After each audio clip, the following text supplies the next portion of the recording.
no constituyen críticas a la iniciativa, sino más bien propuestas para fortalecerla. Primero, sugerimos ampliar los supuestos de aplicación de la ley a otros escenarios relativos a la privación de la libertad basada en vulneraciones a derechos humanos o en violaciones al debido proceso. A las personas procesadas o sentenciadas por aquellos tipos penales que atentan contra la libertad de expresión. Así, aunque en el Código Penal Federal ya han sido derogados los denominados delitos contra el honor, aún subsisten tipos penales que han sido aplicados a personas que ejercen su derecho a la libertad de expresión. Segundo, a las personas procesadas o sentenciadas por tipos penales que han sido utilizados para reprimir el derecho a la manifestación. Cumpliendo con el resto de requisitos establecidos en la ley de amnistía, la oficina considera que personas procesadas o sentenciadas bajo estos delitos también podrían ser beneficiarias de la amnistía. Para la oficina, asimismo, sería positivo contemplar para la aplicación de amnistías aquellos casos que cuenten con la decisión de algún organismo internacional de derechos humanos o con una recomendación de la Comisión Nacional de los Derechos Humanos en los que se refiera la violación de alguno de los componentes del derecho a un debido proceso que hubiera trascendido al fallo judicial, o en los que se haya recomendado o requerido la libertad de una persona. En el contexto de interrupción de embarazo se podría incluir a otro personal de servicios de salud, así como a personas que han auxiliado a la mujer que interrumpe el embarazo. Por otro lado, las limitantes de la aplicación de la amnistía nos parecen demasiado restrictivas. Desde la perspectiva de la oficina es razonable establecer limitantes a la aplicación de figuras como la amnistía, ya que en el mismo derecho internacional de los derechos humanos se establecen supuestos de improcedencia de la amnistía en casos de delitos regulados en el derecho penal internacional o que se traten de violaciones graves a derechos humanos. Sin embargo, la limitante prevista en el artículo 2 de la iniciativa podría restringir demasiado la aplicación de la ley y con ello impedir la materialización de los objetivos planteados en la exposición de motivos de la iniciativa. El artículo 2 de la iniciativa dice que no se podrán beneficiar las personas indiciadas por los delitos a que se refiere el artículo 19 de la Constitución Política de los Estados Unidos Mexicanos o que hayan cometido otros delitos graves del orden federal.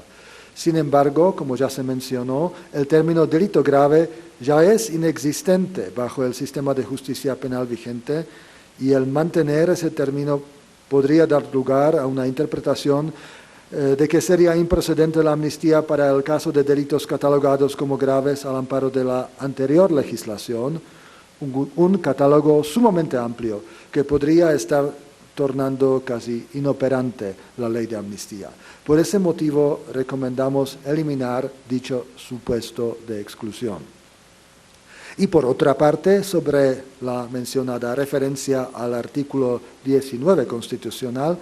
habría también que considerar que el catálogo de delitos ahí previsto se ha ido ampliando de forma tal que también podría limitar demasiado la aplicación de la ley de amnistía. Debe considerarse el contexto de criminalización de personas en situación de vulnerabilidad, las cuales con frecuencia son procesadas y hasta sentenciadas bajo las figuras previstas en el artículo 19 constitucional, particularmente tratándose de aquellos tipos penales en los que el bien jurídico protegido es difuso. Por ejemplo, suele acontecer la criminalización de personas indígenas que forman parte de policías comunitarias bajo el delito de portación de arma de fuego de uso exclusivo de ejército. Y por ese motivo, la oficina alienta a que la limitante opere únicamente en los supuestos previstos de delitos contra la vida, contra la integridad corporal o secuestro, siendo estos delitos con víctimas identificables y que han lesionado gravemente a la sociedad mexicana, así como en el caso de delitos contra la humanidad o delitos que conlleven graves violaciones a los derechos humanos. Finalmente, desde nuestra perspectiva, se fortalecería el contenido de la propuesta si se reformula a la limitante en la aplicación de la amnistía para el supuesto previsto en el artículo 1, fracción 3 de la iniciativa, así como de cualquier otro supuesto que se incluya sobre aplicación de la amnistía por violaciones al debido proceso. Así podrían tomarse en consideración aquellos casos en que personas son procesadas o sentenciadas por los delitos que excluyen la amnistía en procesos penales basados en violaciones al debido proceso, como la ha establecido en la mencionada fracción, y otras que se puedan incluir y que son violaciones que ponen en entredicho el fundamento de la acusación por dicho delito. Sobre el artículo 3 de la iniciativa, la oficina considera que la iniciativa establece los fundamentos para la operación de la ley, particularmente en lo que respecta a la creación de una comisión especial para vigilar la aplicación de la ley. Estos fundamentos podrían fortalecerse con diversos elementos. Primero, ¿quién determina la aplicación de la ley en casos particulares? Toda vez que ha sido la propia Fiscalía General la encargada de impulsar la acción penal contra las personas potencialmente beneficiarias, podría haber conflictos de interés al erigir a dicha institución en juez y parte, al establecerla como la principal operadora de la ley. Además, cuando se trata de personas sentenciadas, no es a las autoridades de procuración de justicia, sino a las autoridades judiciales a las que corresponde pronunciarse. Y en este sentido, aprovechando la creación de una comisión especial, podría ser dicha instancia la responsable de determinar la aplicación de la ley en casos particulares, para lo cual podría solicitar información y opiniones a la Fiscalía General de la República. Una vez determinada la procedencia de la amnistía, podría ser la comisión especial la que comunique la determinación a la autoridad correspondiente. Segundo, para la oficina sería importante definir la integración y elementos básicos de funcionamiento de la comisión especial ya referida. En este sentido, sería importante la coordinación de dicha comisión desde una alta instancia del Poder Ejecutivo Federal, como la Secretaría de Gobernación o la Consejería Jurídica de la Presidencia de la República, con la participación de organizaciones de la sociedad civil, a efecto de que puedan manifestar sus opiniones. Finalmente, se tendrían que establecer reglas básicas de funcionamiento de la comisión, así como el plazo de existencia de la misma. Tercero,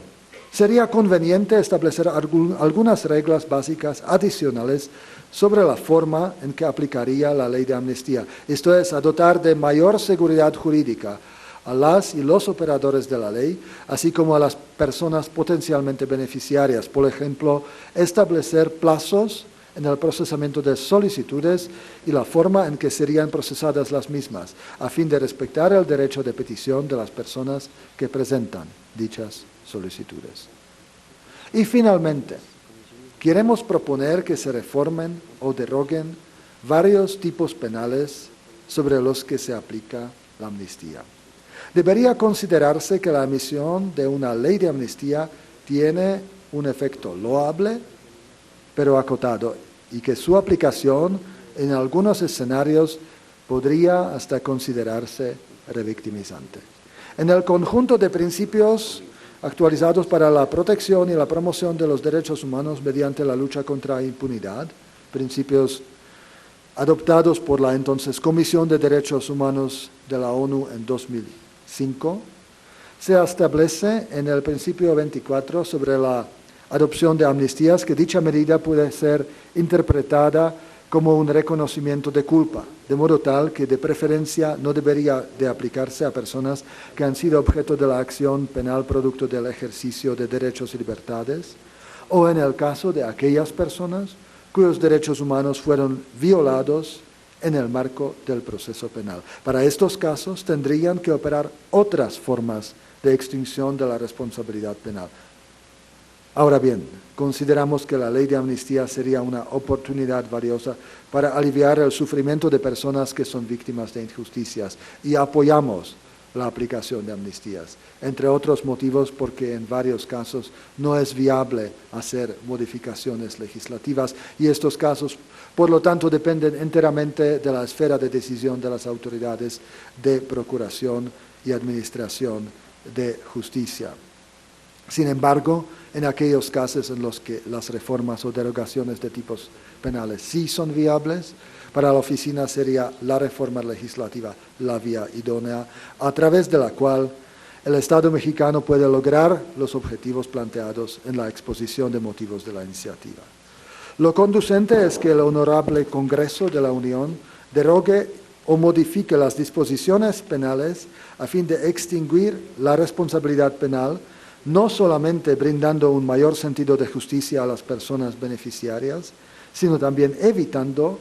la criminalización de conductas a futuro. Para la oficina resulta positivo lo dispuesto en el transitorio segundo sobre la promoción ante las entidades federativas de la expedición de leyes de amnistía, lo que a la larga dotaría de mucha mayor eficacia a esta medida de extinción de la pena. En este sentido, sería conveniente contemplar otra disposición transitoria sobre el impulso de procesos para la adopción de reformas legislativas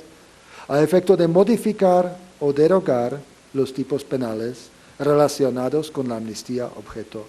de esta iniciativa. Les agradezco por su atención. Muchas gracias por la participación. En este momento vamos a continuar con la participación del siguiente ponente, el licenciado Jorge Alberto Lara Rivera, quien es presidente del Colegio Mexicano de Abogados Humanistas.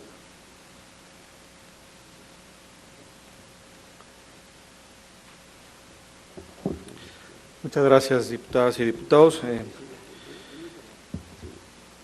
por permitirnos expresar algunas de nuestras opiniones respecto de este proyecto. Yo quisiera centrarme, igual que los que me han antecedido, en algunos puntos particulares y hacer una reflexión general sobre la propuesta. Quisiera yo iniciar precisamente por el último punto que tocó el alto comisionado, representante de la oficina del alto comisionado de Derechos Humanos en materia, señor Jan Yarab, respecto del impacto que tendrá esta iniciativa en los congresos estatales a partir del transitorio segundo. A mí me parece que esta posibilidad de este impulso sí debe generar una reflexión mucho más amplia por la siguiente razón. En el proyecto de amnistía se están incluyendo diversos géneros de delitos, algunos de los cuales tienen un impacto eminente en el entorno de la justicia del fuero común. Ya se ha dicho que del texto propuesto, el delito de aborto, por ejemplo, no hay un solo caso judicializado a nivel federal y que de los delitos, por ejemplo, de robo simple sin violencia, pues tampoco tendrá un gran impacto. Si acaso, los impactos se dejarán sentir a nivel federal en delitos que tengan que ver o con el género que se ha llamado presos o detenidos o procesados por razones políticas o por las razones que tengan que ver con las categorías sospechosas en materia de delitos contra la salud. En este orden de ideas, nos parece que este impacto que habrá de sufrir la justicia del fuero común no debe ser indiferente al Congreso, puesto que como ayer leíamos una nota que calculaba el favorecimiento por ley de amnistía a un universo aproximado de 3,000 personas en el fuero federal, quizá el impacto a nivel de los estados sea a más de 200,000 causas, lo cual, considerando el contexto de impunidad y de violencia que vive el país y que es muy grave y que hoy se ha admitido eso por el propio secretario Durazo, refiriendo 33 millones de delitos en un año y 30,000 homicidios dolosos en tan solo 10 meses, Tendríamos que reflexionar si es el mejor mensaje hacer una tabla rasa, especialmente de los delitos que sí tienen que ver con la generación de víctimas y con la generación de contextos criminógenos en las entidades federativas. Sería muy saludable conocer la opinión de los señores gobernadores y sería muy saludable conocer la opinión de sus equipos de seguridad, puesto que el artículo segundo transitorio se convertiría, de aprobarse en sus términos, en una especie de mandato moral para que se apruebe tal y cual el texto que se está analizando.